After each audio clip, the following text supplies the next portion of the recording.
আমার কোনো বন্ধু নেই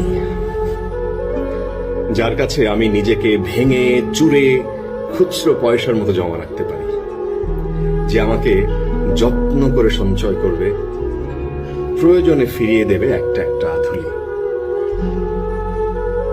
সত্যি বলতে আমার কোনো বন্ধু নেই। বন্ধু বলতে জেনেছি যাদের, তারা কেবল পথ চলতে সঙ্গী ছিল। দূরের পথে ট্রেনে যেমন হয়, পাশের সিটে গল্প হয়, দুপেয়ালা লেবু চায়ের দাম মেটাতে আমি দিচ্ছি যুদ্ধ হয়, সিগারেটের বাড়িয়ে দেওয়ার টুকরো ফুকে এই যে নিন ফোন নাম্বার, এই দিকটাতে আবার এলে ফোন করবেন, বলা শেষে অচেনা এক স্টেশনে উধাও হয়। এই যে আমি পথ হাঁটছি, রোজ খাচ্ছি বুকের ভেতরে কষ্ট ক্লেদ, এই যে আমি ক্লান্ত ভীষণ,